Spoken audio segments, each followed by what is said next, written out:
रिसड़ा थाना अंतर्गत रिसड़ा नगर पालिका के 8 नंबर वार्ड में बीएल मुखर्जी रोड इलाके में एक युवक की चाकू मारकर हत्या कर दी गई।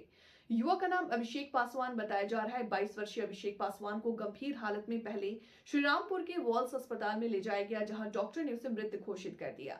घटना की सूचना मिलते ही रिसड़ा थाना प्रभारी संजय सरकार, एसीपी 3 अली राजा समेत पुलिस ने आला अधिकारी दलबल के साथ मौके पर पहुंचे। इस हत्याकांड की घटना से इलाके में दहशत का माहौल है। पुलिस इलाके के सीसीटीवी फुटेज को खंगाल रही है। बताया जा रहा है कि मृतक अपने परिवार का इकलौता पुत्र संतान था।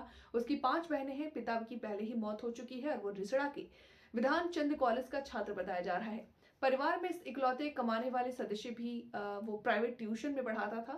इसके साथ ही राशन दुकान में काम करता था। युवक की हत्या किस वजह से हुई है, पुलिस विभिन्न पहलुओं से मामले की जांच में जुटी है। তো হলো এরকম একটি দুঃসংবাদ।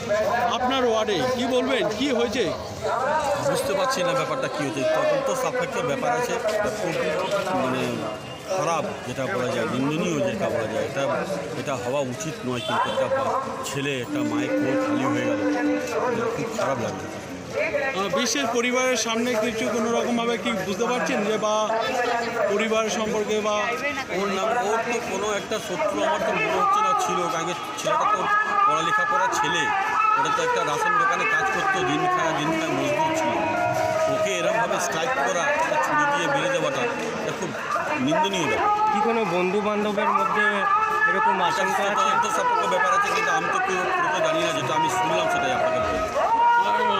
আপনার যে এরিয়াতে যেখানে পুলিশ প্রশাসন থেকে শুরু করে সব কিছুতেই তৎপর রয়েছেন, তারপরে এরকম একটি ঘটনা, কিছু বলা যাচ্ছে না এর উপরে কী হবে, কী হচ্ছে। এটা একটা মানে গরিব ছেলেকে মারা পড়ে। আপনি মোটামুটি কাউকে ভাবছেন কোনো বহিঃশত্রু? না, আমি কিছু মানে বুঝতে পারছি না ব্যাপারটা। এটা তদন্ত যতক্ষণ না পুরো হবে ততক্ষণ আমি কিছু বলতে পারবো না। এখন পরিবারের সাথে কতটা পাশে থাকছেন? একদম পুরোই আছি আমি একদম। কেসের শাস্তি যে করেছে, যে স্ট্রাইক করেছে, যে মার্ডার করেছে, তাকে কিন্তু চূড়ান্ত শাস্তি দরকার। ঘটনাটি কোথায় ঘটেছিল? এই ঘটনাটা ঘটেছে বিএল মুখার্জি আমাদের ওয়ার্ডের মধ্যে শুকলিপাড়া পিছনে, শুকলিপাড়াতে ঘটেছিল। নাম কি আছে? হ্যাঁ, যার সাথে খুন হয়েছে তার নাম কি? নামটা হচ্ছে অভিষেক পাসওয়ান। ওখানে কি পড়েছিল?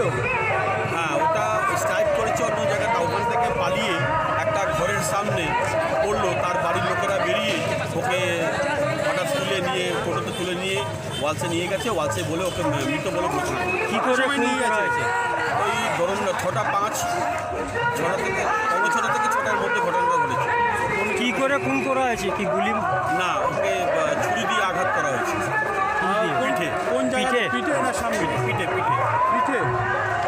সম্ভবত যেখানে দেখা যায় যে এরকমভাবে পরপর ঘটনা দুবার ঘটে গেল, এই জায়গাতে কতটা এবার আপনারা শক্ত হচ্ছেন প্রশাসনিকভাবে? প্রশাসন সক্রিয় আছে। এখন আমাদের সিপির সঙ্গে কথা হলো। হ্যাঁ, উনি একদম তৎপরে আছেন। যে করেছে তাকে খুব তাড়াতাড়ি শাস্তি দিতে হবে, আমরা এটাই বললাম। আমাদের এটাই দাবি।